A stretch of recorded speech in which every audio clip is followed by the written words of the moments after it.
Hi, I want to welcome you all to this recording that's part of a larger series offering mental health and suicide prevention information, support, and resources in response to the global pandemic. My name is Kelsey Schmitz, and I work for the University of Washington at the School Mental Health Assessment Research and Training Center, or SMART Center, as the school mental health lead to the Northwest Mental Health Technology Transfer Center. Our center is located in Seattle, Washington.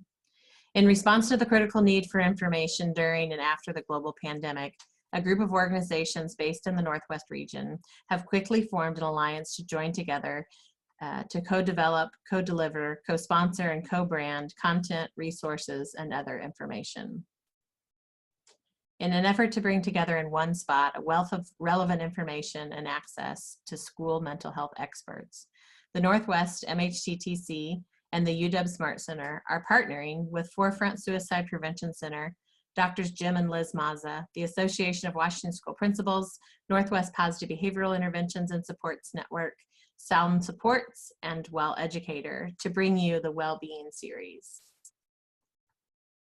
If you'd like to learn more about the Wellbeing Series, please visit our Wellbeing Series webpage and learn about the other events that are planned. All the events are free and anyone's welcome to join. If you have any questions, you can reach out to my colleague, Meg and Lucy. As I mentioned, we're part of the National Mental Health Technology Transfer Center Network. This network is funded by the Substance Abuse and Mental Health Services Administration and includes 10 regional centers, a National American Indian and Alaska Native Center, a National Hispanic and Latino Center, and a network coordinating office. If you're interested in reaching out to the Northwest region, where we support the workforce development of school mental health professionals in Alaska, Oregon, Washington, and Idaho, you can find information for how to email us, how to visit our website, sign up for our newsletter, and connect with us on social media. Now we hope that you will join us to go into the living room of Drs. Jim and Liz Mazza with their family as they teach their kids the basics of emotional regulation and specific skills such as mindfulness, distress tolerance, and interpersonal effectiveness, essential skills at any time, but even more critical during COVID-19. We hope you'll tune into this lesson and the other lessons that are scheduled to help your kids and your family reduce conflict and keep this pandemic in perspective. If you're interested, here's the weekly schedule. All lessons will be recorded and posted to YouTube. You can also watch these on YouTube Live by subscribing to the DBT in Schools YouTube page. We also invite you to join us on May 19th and June 16th for a session live with Drs. Jim and Liz Mazza. These sessions require registration, and you can get those registration links as well as information about the rest of this series by visiting the website at the bottom of this slide. We hope you enjoy this lesson. Good morning, everyone. I'm Jim Mazza. I am one of the developers of our DBT Skills in Schools curriculum.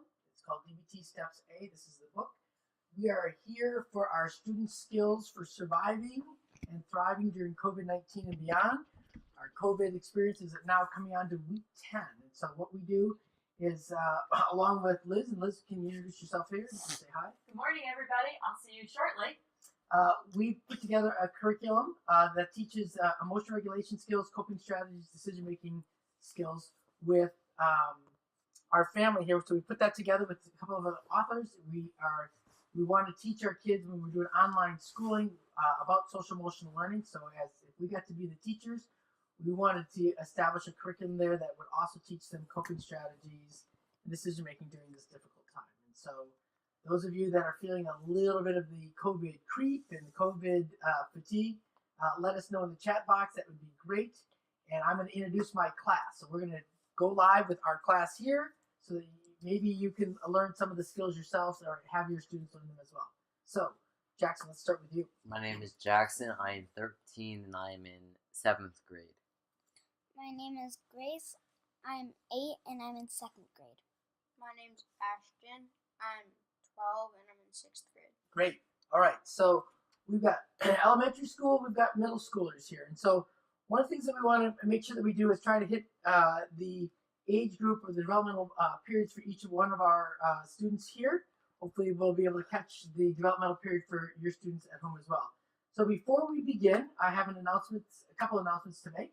And so first, on June 16th, we have a live question and answer with Liz and myself for surviving through COVID. So it's sponsored by the Forefront in Schools, and it's sponsored by the Mental Health Technology Transfer Center. All right, and so that'll be you can go to our website, DBT in Schools, June 16th. That'll be at 10 to 11 p.m. Seattle time or Pacific time. All right, and the second one is come and join us during Monday, Wednesday, and Friday mornings, 7 a.m. on Facebook Live or Instagram. We do a half-hour-ish type of show where we're talking to parents about how it is going through COVID-19.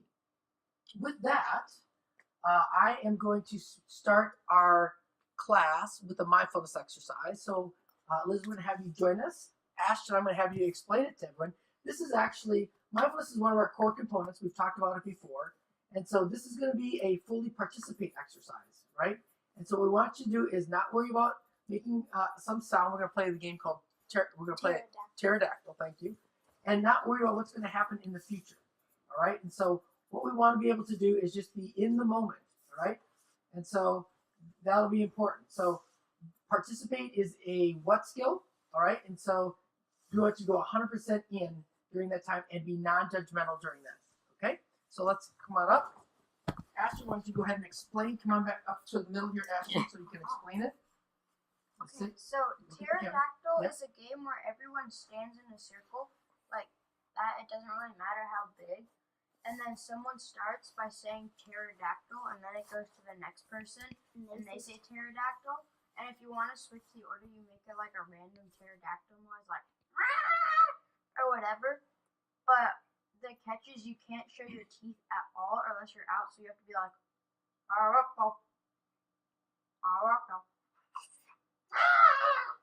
and then it switches and then, like, which way it was going. Yeah.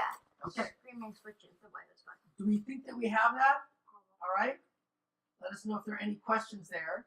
And then we're going to do this for roughly 90 seconds, 2 minutes. We'll see where it goes. All right. Be in the moment. That's the key. We want you just fully participating in the moment. All right. And we want you to try this at home if you're there with either just yourself to practice making the noises, or if there's more than one person with you, to jump in and mindfully participate and practice in a way that you can, whatever setting you're in right now at home. All right. So, Ashton, it was your request for pterodactyl. You get to start. Okay. And Jim, will you just shift your I need to. stand? Oh, that way. You're in the way, Jackson. There we Okay, go. there we go. All right. Now can see Grace. It's all good. Right there. There we go. You go ahead. Pterodactyl. Pterodactyl. Pterodactyl. Pterodactyl. Pterodactyl.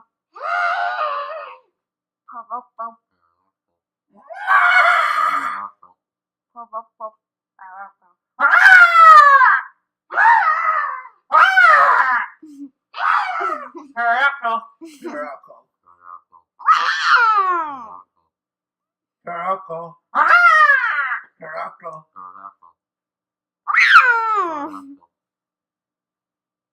Pterodactyl. Pterodactyl.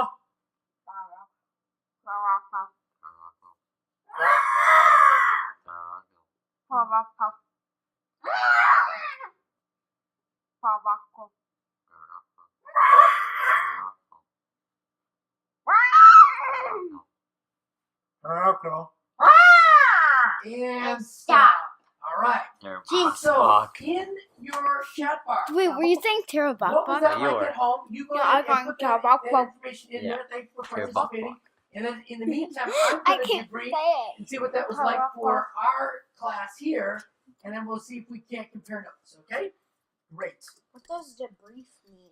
Debrief, good question. So Yeah. Ashton asked, what does debrief mean? Debrief means that you kind of talk about what just happened. So you get debriefed. You talk about the situation, what you just experienced. So because this was a what skill, right, and it was fully participating, I want you now to describe in facts, right, that's one of our other what skills, what you noticed during this Good exercise. for watching.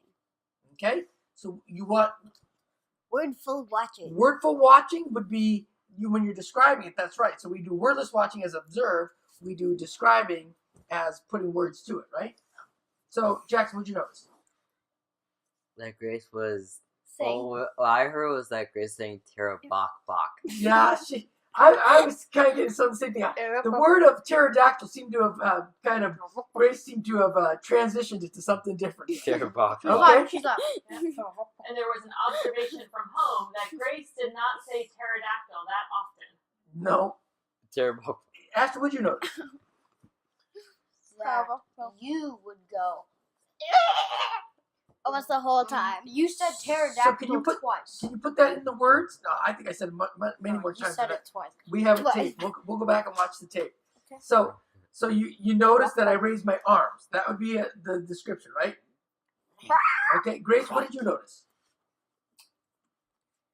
My cheeks felt so bad, and instead of me going like this, I was going like I was putting this lip Right. over here. Okay, and I started to see a little bit, maybe a teeth up for you, Grace, too, when you were because your mouth was getting sore. Yeah, my mouth got so sore. All right, Jax, what else did you notice? I was mostly in the middle of you two. Yep. All right. And I don't think Jackson. Did you say pterodactyl? Did you do the sound of pterodactyl Nope. at all? Nope. You did not. So you were aware of that. Yeah. All right. Me That and sounds good. Mommy went back and forth at one point. We were like, Yeah, you guys went back and forth. I'm like, okay, who's gonna stop doing this? All right. Which one of you? So I did notice that, right? So that'd yeah, be good. that's what I All right. said too. Like, So, Mom, any notices? Any observations on your part?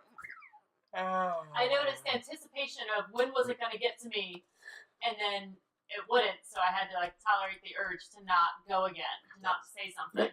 Great. All right. With that, it was good to get up and move a little bit. So And how is this relevant? Why would we practice this? we're practicing this to strengthen our mindfulness skills, right? And the idea is that what we want to do is be able to put our mind where we want it to be, not our mind putting us in a place that we don't want it to be, right?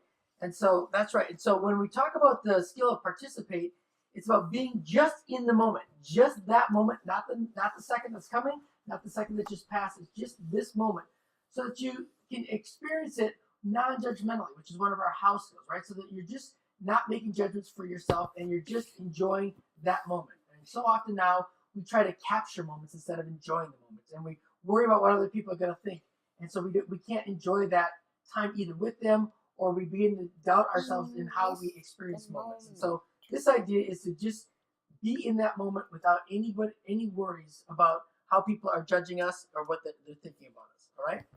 So with that, I'm going to turn it over to you. Fantastic. All right.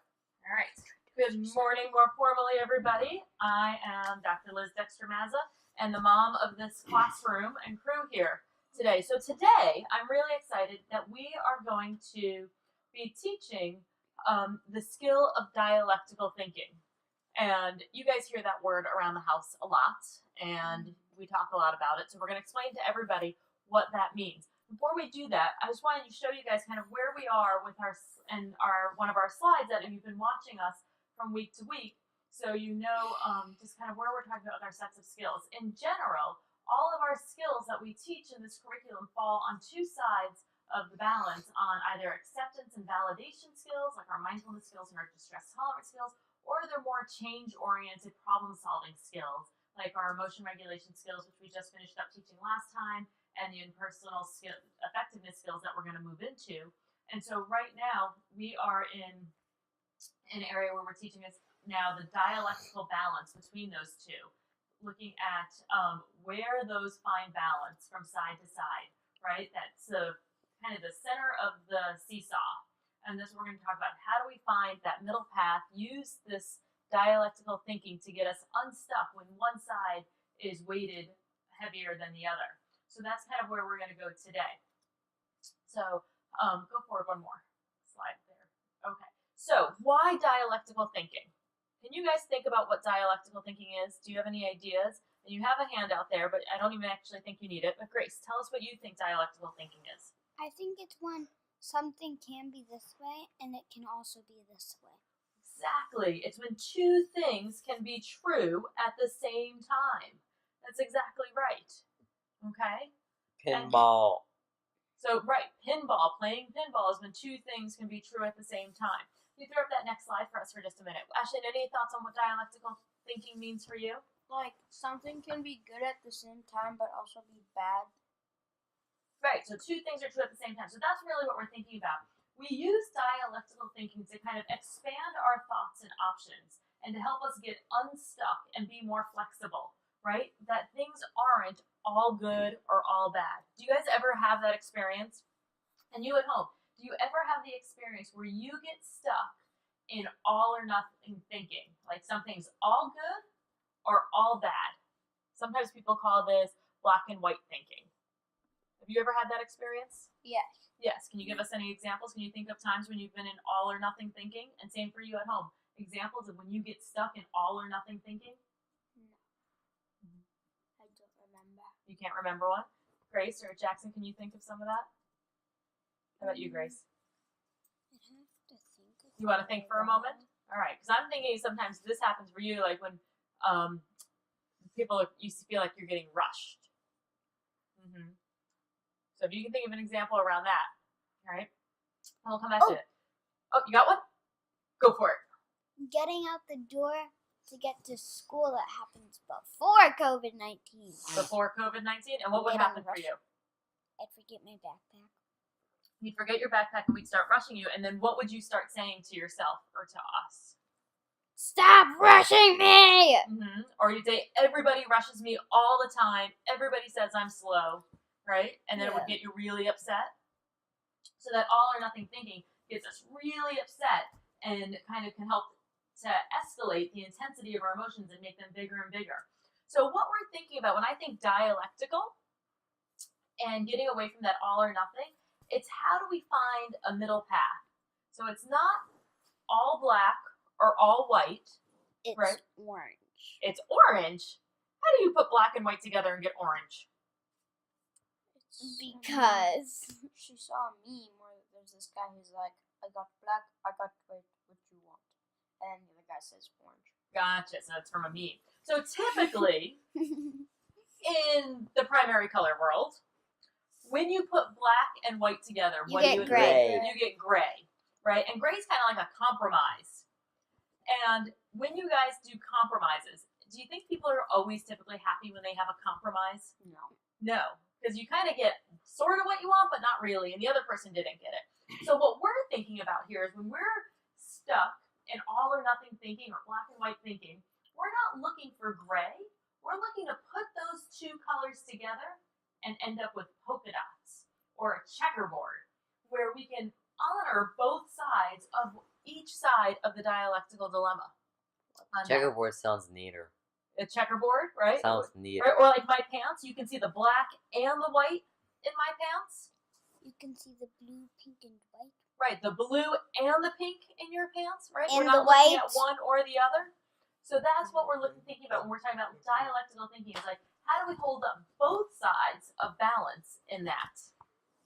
All right, so you guys just gave me a little hint of an idea of an example that you had when something could be both good, for lack of a non-judgmental term, right? Something that we like, and bad, something we don't like at the same time. Who wants to tell me about that example? Ashley, you want to tell us about the example of something that can be invented it. dialectical, because you Yes. both good and bad, or you like and dislike at the same time. Both sides are true. Give us the example and make sure you talk loud enough so everybody can hear you. Okay, so if you've ever played pinball, you'd know, like, if you get a high enough score, you'll get, like, 2 balls at the same time. Or And you'll start going up, like, in the number of balls. So, if you're, like, playing, and then you have 2 balls, and you're, like, fingering the things, like, and then, one of the balls, like, falls down in the middle, it's like, oh, that's a bad thing. Well, it's not bad, it's just, like, sad and kind of, like, disappointing. Oh, no, you lost a ball, so that's, like, not good. But the good thing is you still have one left, so you can still play. And what's the thing? So those are two sides of that, right? Any other things, thoughts you guys can think about for like what you like and don't like about the multi-ball bonus? Grace. I like ramen, but I don't like the vegetables in it. Oh, so that's not about pinball, but like, oh, you can see the things that you like about ramen soup and the things you don't like about it. So it's not that because I don't like something, I don't like any of it. You like some of the ingredients and not all of the ingredients. That's a And I great don't way like to think most about of the dialectics. ingredients that you put in. Because You know what, put Jackson, in can the you think of anything? vegetables. You want to add anything to either of those? No. I was also thinking, Ashley, about when I play the multi-ball bonus. Like, I love it, right? Because if you get rid of one, if you lose a ball, then it's totally fine and you have more. But The it's so stressful. The thing I don't like about multi-ball bonus, you got it, Grace, is like she just said, it's so stressful. It's like all of a sudden I'm like, like there's so many things coming. Which ball do I pay attention to? And I start feeling overwhelmed. Yeah. So I don't really love that kind of stress and anxiety it puts on me to be in the multi-ball bonus. And somehow Daddy can aim his balls. Yeah. So from home, someone commented that they don't like carrots. It all depends on how they're cooked, right? And so maybe there's I a don't like dialect carrots, that's but that. I do like them in hummus. Well, that's Right, so you like carrot. You don't like plain carrots, and you like carrots and hummus. And you like raw carrots, and you don't like cooked carrots, which is why you don't like them in the ramen. I don't like carrots at all. So you can like carrots and not like carrots. It all just depends. And, I think And that's a you great don't like carrots, illustration. and you still eat them. Right, so those are kind of different ways of thinking about dialectics. Right, so that's what I want you guys to be thinking about today. Is like, how does this kind of thinking to expand why it's so important? So let's talk about, kind of just what are some of the next parts of dialectics that we want to look at, right? And so with that, we'll go to this next slide, right? So dialectical thinking, right? First, we're going to think here that there's more than one way to solve a problem, right? Yes. Right? So when we get stuck in something, we can look at multiple solutions. That it doesn't have to be, well, I can't wear these pants to school, so then I'm not going to school at all. Right? Destroyed. Right? That there could be multiple options for what You could how go you to school without wearing those pants. You could go to school wearing different pants, or maybe there's something that we could do to fix the pants you want to wear to be able to wear them. you Right? So could, that's like, kind of what we're looking at, is how is there more than one way to solve a problem? So Jackson, on the top of your handout, the third point down, what does it say? Change is the only constant. Change is the only constant. What do you think The that only means? constant is change. Yeah, what do you think that means? That change is What the is- only constant. What do you mean, like the only constant? Change is the only thing that happens all the time. Yeah. What does that mean? It happens a lot. It happens a lot, and now you just made it different. You can't avoid change. So here's a question. How many of you like change? You embrace like, oh, I love change. I love when things unexpectedly happen and change occurs. Depends. It depends. Yeah, it definitely depends. What does it depend on? Depends if it's like a beneficial change or it's like a terrible. Oh, so it depends on kind of Like, the outcome you of get it. changed and you get held back. It's like. Or all of a sudden, like maybe your parents said like, hey, something has changed for us and we are going to move. We're going to leave this house in the city that we're No. living in. I And No. we're moving somewhere else. Oh, No, I just set off a button there. You guys don't like the idea of moving. Like that would be change you wouldn't I want. didn't like the moving of the living room. Right. I would And just then you got used to it. Right? So change, yeah. Yeah, so people are talking about in the chat box. Thank you for putting it in there. That they don't like change. Change is hard, right? Mhm. So that's why I think COVID-19's really impacted us a lot too, because we didn't ask for this change. Okay, so okay, Right. So people often don't like change. This is a hard time. And really kind of walking through this of like, change is constant. Do you know that you've actually changed since this morning? Yes. How so?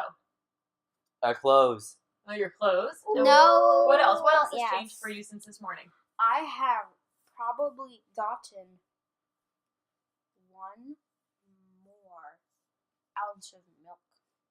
So your body has changed on like a molecular level, right? Like you've taken in food and that's changed on a molecular I level. got I got taller.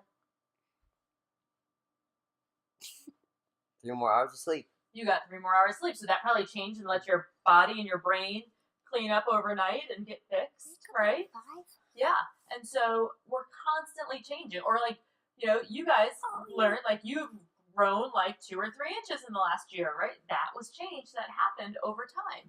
So change is constant, right? It's something we have to embrace, and we can't say, I don't like change. So dialectical thinking helps us get unstuck from that not wanting to change place. Okay?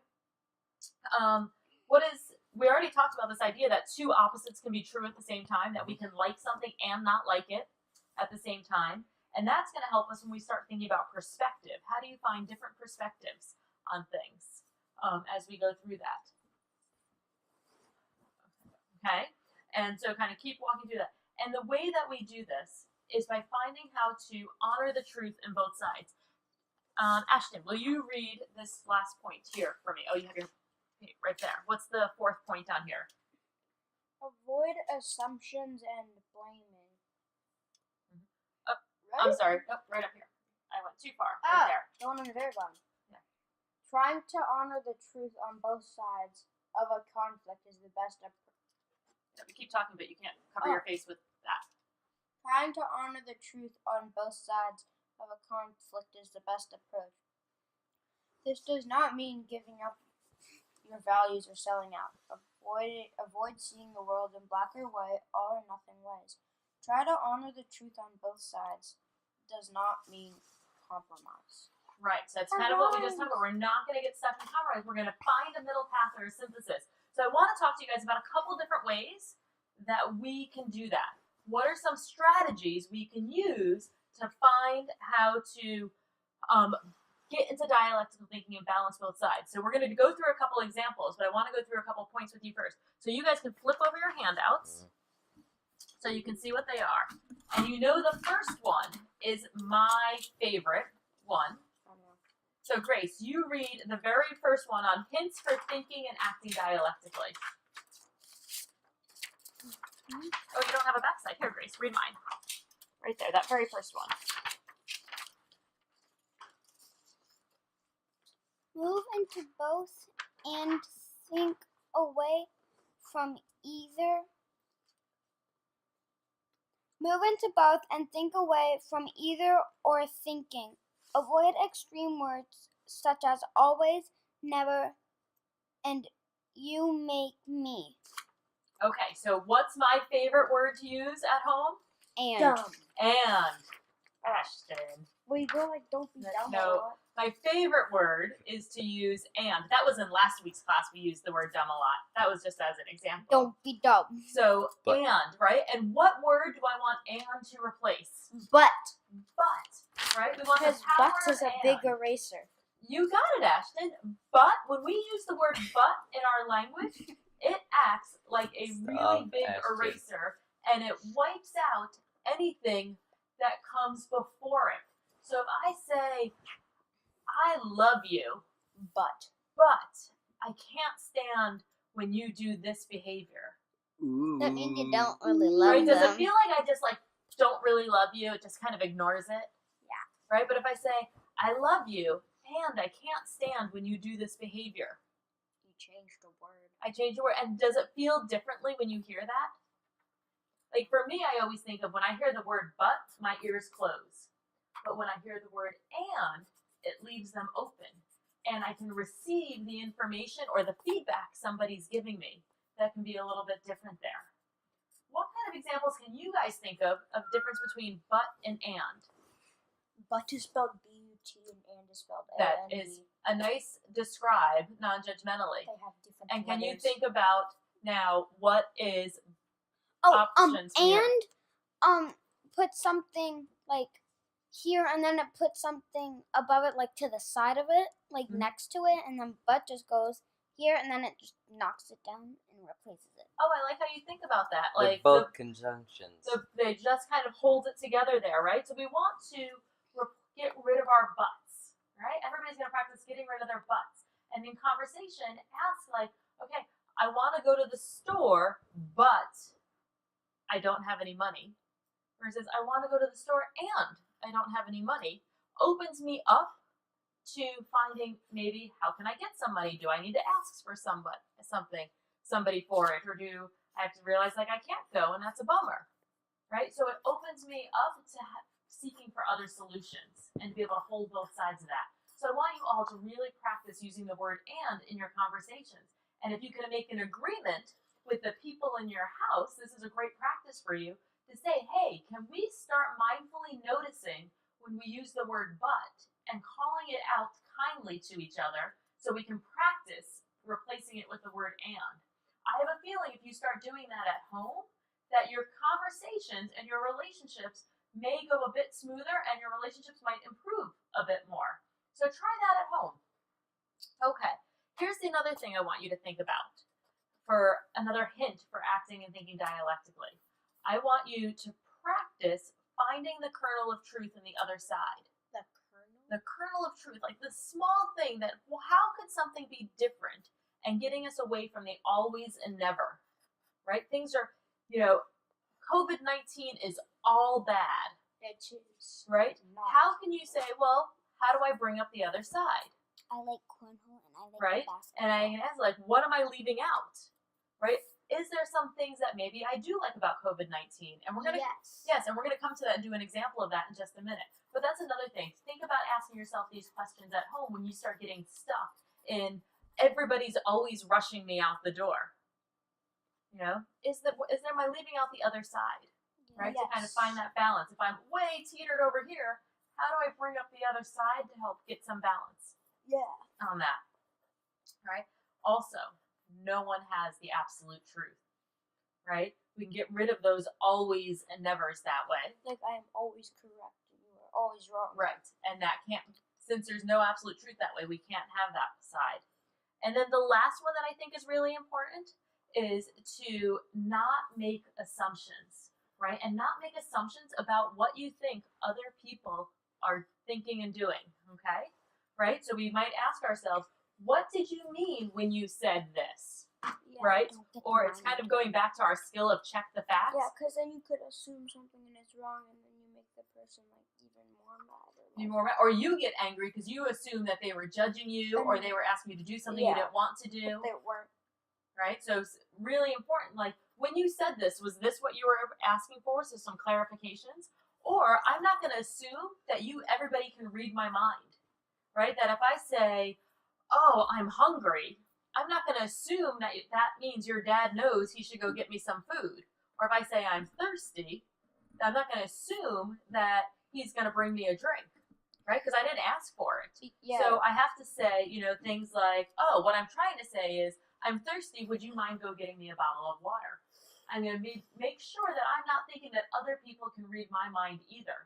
Because then if they don't, and then you get mad, and they're like, well, I didn't. Then they're like, well, you didn't say that. And it's like, I shouldn't have to.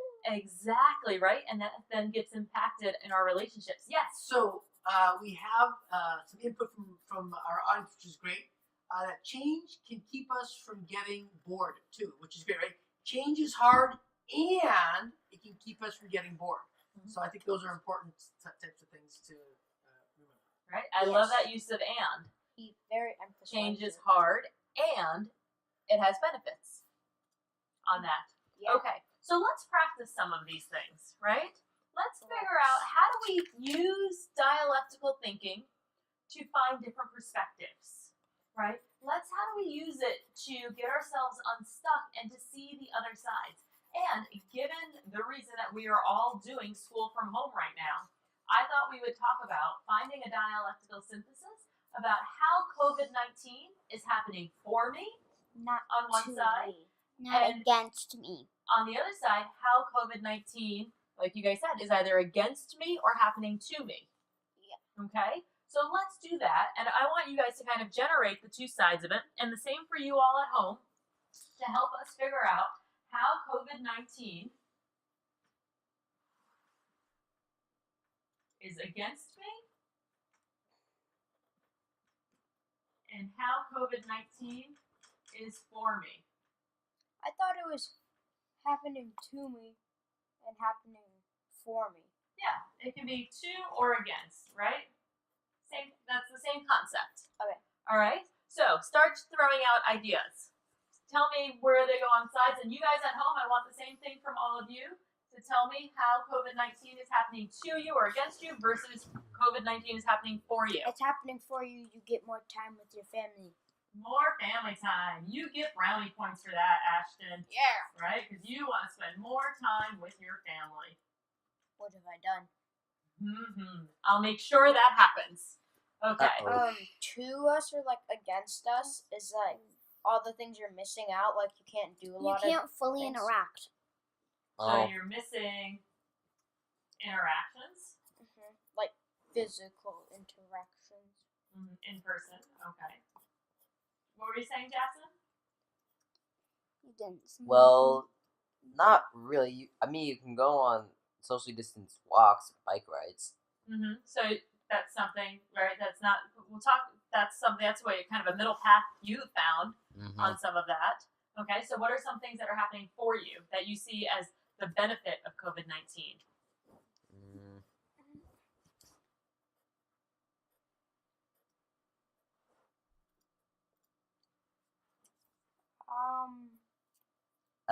More sleep. Oh, you're getting more sleep. You're You getting get to sleep more later. cornhole. Grace is getting more cornhole. I want You to get go to watch sleep a now. show every night. Oh, we're kind of watching family shows together.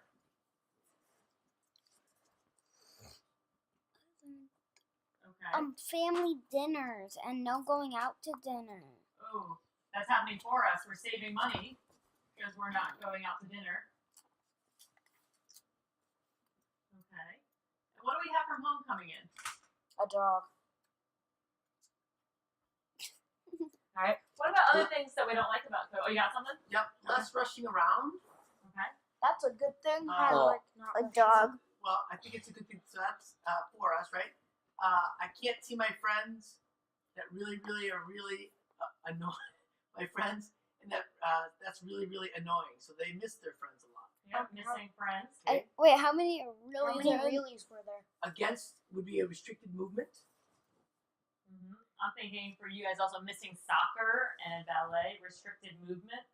What does restricted movement mean? Yeah. There's restrictions. Do you know what restrictions means? Yes. There are restrictions on your ability to go places and do things. Limited mobility. Limited mobility outside of our house. Yeah. LM. Okay. So interestingly, you guys were much faster at coming up with things that were kind of like how COVID-19 is happening for us. I'm thinking a ton, like I'm saving so much money on gas. I am not. I filled my car up once with gas in like the last 2 months. Another thing that's against us is if something bad happens, like my parents aren't gonna go replace it. Like 3 of our fishies died, and our parents are refusing to get us 3 new ones. But if our frog dies, they have to go get us new ones. We're not going to the pet store right now because we've been avoiding stores, so there's no new fish coming in. If we get hurt, you're not taking us to the doctor. If you get hurt, I don't want to take you to the doctor, right? I want to avoid going to the hospital. Which often, I just say, in non-COVID-19 times, I'd like to avoid going to the hospital as well. Fear of going to the grocery store. That's a good one. Oh, that's scary. Let me add that one. Yeah, Fear the grocery. All right, so are you guys able to get the idea here that when we have perspective, we get unstuck from the COVID-19 is all bad? Because we're starting to see why it's happening, how it could be happening for us. What are the benefits that we're getting out of it, right? For us, we've noticed like our life was so busy. It was so jam-packed. Packed with all of your after-school activities and everything, and going from one place to the other and carpool. And now we're questioning going back to all that carpool and jam-packedness. Right, like do we want to go back to that level of busyness? Or do we kind of have to figure out our own middle path when restrictions start to go away and we can start socializing again? How much do we want to go back to the way things were pre-COVID-19? So going through this dialectical synthesis and this exercise will help us to figure that out when the time comes. All right. Other questions or thoughts about this at home? So I'm going to do one more quick exercise with you guys because there's been a topic that keeps coming up in our house. I want a dog. And I have a feeling, I keep hearing and seeing on social media I want a dog. that this is Our happening. friends. Hold on a second. Hold on, guys. This keeps happening, with other families that we see, that this question keeps coming up, that there seems to be lots of people getting COVID-19 dogs all of a sudden. because I you want a are dog. home, and we've talked for a long, long time about wanting a dog, But we And can't we've get t- one because we travel too much. and we've never been able But to really get one. now, Because we travel so much. Mom and Dad travel for work, and then we all travel as a family to visit our other family. but not quite a bit. anymore. Now. And trying to really walk through that. So now the question has come up over and over. So we thought we'd use this as our example. And if this is a conversation you've been having at home, maybe I want you to join in here. So we're trying to find a dialectical synthesis next on this idea of getting a COVID-19 dog or not getting a COVID-19 dog. Big Our audience members said too, or and cats. So or cats, right? we talk about dogs. Other people, He's a I know, but other people may not be. So whatever your COVID-19 pet might be, But I Right. don't want another fish because we have many, many fishes. the fish have always been our synthesis to having a pet in this We house. should get a snake. So Yes, a we should COVID-19 get a pet snake. versus no COVID-19 pet. No COVID-19 Okay. pet would be boring. So Except for Yeah. jelly. let's Jelly's talk awesome. about, and because this is kind of Yeah, the way that we're going to help ourselves to get Jelly's unstuck, awesome. because Mom and Dad are on the side of no COVID-19 pet, and you guys are on the side of we want a COVID-19 pet. But what I need from you guys is to help 3, see 2. the perspective in each side. So I'm going to have you guys and you at home work on, okay, what are the reasons that you want a pet? What are the reasons that Mom and Dad don't want a pet? I don't know. You guys have. Okay, and then we'll kind of go back and forth on those two sides. So we're going to see how do we understand the other person's perspective. And just a hint to all of you at home, this is also the foundation for building validation and empathy for other people to understand somebody else's side. So this can also help you with your relationships later on. We also want to say too that even going through this exercise does not mean that you need to buy a COVID-19 dog or cat either. So we're not trying to convince anybody to buy or not to buy anything. This is a family decision. Except finding we're the middle ground. we're trying to convince. You guys Yes. try to convince. So We're let's trying to start with, convince here's them, what I so want to they start don't with. convince us. What are the reasons, the perspective of Mom and Dad as to why you think we might not want a pet, and specifically a dog for our family? We wouldn't get a cat because we have allergies and we can't have one. Because it Dogs sheds are fur. They shed a lot. They go bark bark. They shed. They can be loud. They're potty trained. They can make a mess. They need to be potty trained. Jackson just Where said that. will they? They'll need training. We need to walk them like twice a day. We need to keep them occupied. They need walking. You guys are giving me all the reasons. Clean up their poopy. Walk. Clean Um, up after. they need. To learn tricks. They need to learn. Is that do they I really? think it's okay for me to keep it on the They slide need and to not learn right next to me. how Okay. to. All right, and also you guys said it before. We travel a lot for Not work, anymore. right? Not Right? anymore. Well, and what happens when restrictions come back, right? Who's We going bring to take that. care of that, You bring it. Me. right? And so that means we travel a lot, so then they can cost a lot of money, right? Not just in getting the Ding, ding, dog ding, and ding. the regular taking care of it. What if we just put it under the seat like it's a Alright. backpack? Oh, you want to just put it on the seat on the plane, right? And Yeah, we so could we just travel a lot, stuff so it the in the cost of backpack. boarding it. All right, so you guys are very aware of a lot of reasons why Mom and Dad might not want a dog. Okay? But then those reasons are all the things we can do, and it'll prove responsibility. Oh, so getting a then dog, we you're get saying it would teach you responsibility. Yeah. Okay. What about any input from home on reasons for or not against a pet? It would A keep pet us Would occupied. keep us occupied. Oh, so kind of keep you occupied during the summer?